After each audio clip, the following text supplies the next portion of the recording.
Good morning, nerds and birds. Today I want to talk about gratitude and how I believe that it's an essential practice that we can often neglect. And I think it's essential because it helps remind us of the good things in our life. I think it's really easy to focus on more of the negative aspects in your day-to-day experience and forget all the good that has happened. And it doesn't have to be massive. Like, even when your life is at its worst, there's still always something that you can look to and say, you know what, I'm really appreciative for that friendship in the present, or I'm really appreciative of an experience that I had in the past, or I'm appreciative of the hometown or the way that I was raised. I think there's a lot of things that we can look back on or examine in the present and be grateful for those things. And so today I want to encourage you to be intentional about identifying things that you're grateful for today. Like, let this be a practice that you immediately implement instead of walking away from this video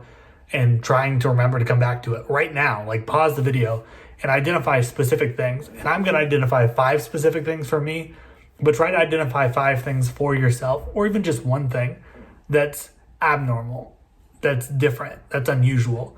And I say that because in my prayer life or when I'm talking to my friends and family, I think it's really easy to kind of generalize when it comes to being appreciative. So I can pray, God, thank you for, health. Thank you for waking me up. Thank you for the food that I'm eating. That sort of thing. Or when I'm talking to people, I can say, thank you for doing this specific thing, or thank you for being in my life. And I think those are good, but they're pretty general. And so I think that this exercise will be beneficial if you're specific in the things that you're grateful for, that you're appreciative of. And I've compiled a list of 5 things that came to my mind first, and I tried to be unique, like I said, like I instructed you to try to be as well. And so you be the judge if you think these are unique or not. So firstly, I am grateful for the improvements in vaccine distribution that are happening across the United States. I'm grateful for the people who have already received the vaccines and just the prospect of being able to hang out with my family and friends again. It is hard to imagine that it's been as long as it has been in this pandemic world. And so I'm grateful to just have normal physical contact, close proximity to the people that I care about. And so I'm grateful that we're progressing that direction finally. And that has a lot to do with the president, with Congress people, with local state officials.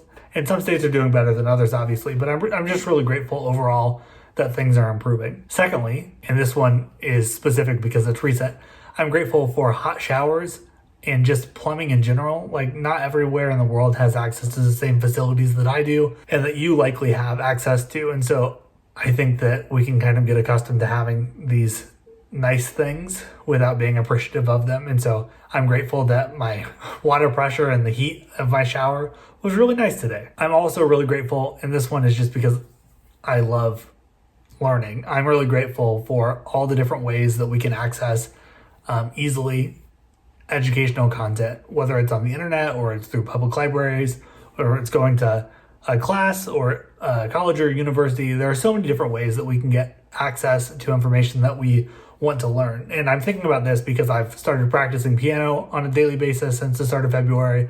And I'm grateful that apps exist to help me do that. And I don't have to go try to find a person to train me in the middle of a pandemic. So I'm grateful for all of that. And even though it might not be ideal, and you might be the type of person who, like me, is in the situation where you're currently attending Zoom classes for your school, whether that's college or high school or anywhere beyond or before that.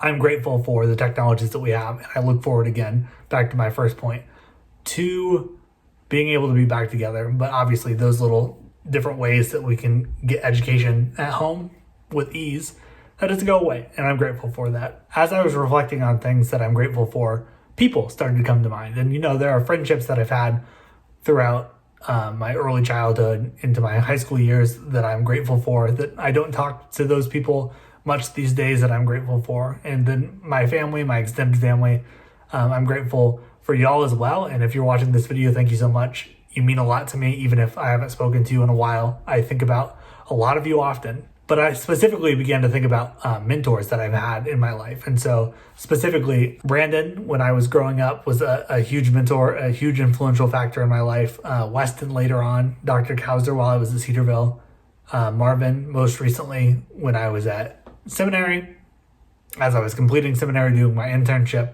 And then finally now, Dr. Peng is providing psychological mentorship. And I don't mean that she's my therapist. I mean that she's eventually going to be my boss and that I'm learning how to think like a psychologist, and I'm grateful for that.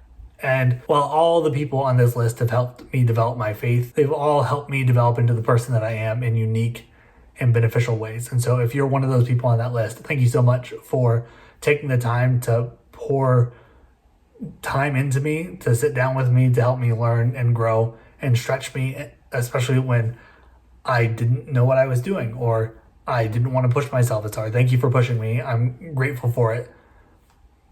And I was grateful for it then, and I might not have expressed that. And as I'm thinking about this, I think I want to reach out to those mentors and just let them know what they meant to me. So, reminder for me and for you, if you've got people that you look up to in your life, and even if you haven't spoken to them recently, write them a letter, reach out, let them know that you're thinking about them and the impact that they made on your life.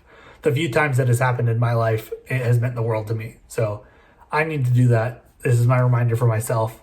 And as I'm editing this, I'll see that as well. But it can also be a reminder for you. And then finally, and I picked this last one intentionally because my mind naturally doesn't want to go to this place as a point of gratitude. But I think that it's beneficial to reframe some of my experience to include this as a thing that I'm grateful for. I've spoken about my struggle with weight loss and how that relates to some negative self-worth, negative body image issues in my own life. And I think I want to flip that script and say that I'm grateful for my body. I'm grateful that for the course of February so far, I've been able to run a 5K every day without really preparing to do that in January. And I'm grateful that I've learned to ride long distances on my bike.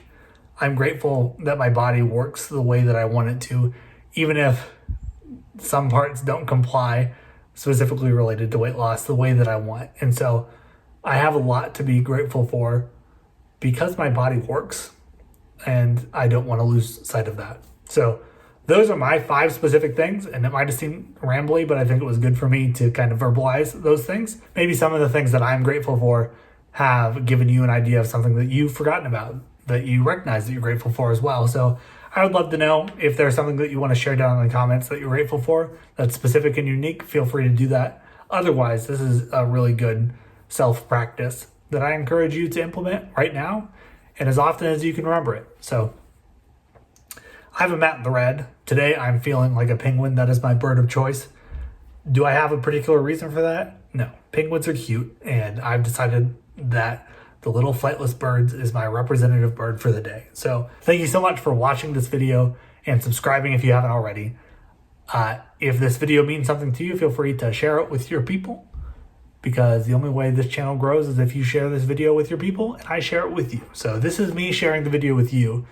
Do with that what you will. If you don't feel like sharing this video, hopefully a video that I release this weekend related to one of my January goals will be something that you'll consider sharing.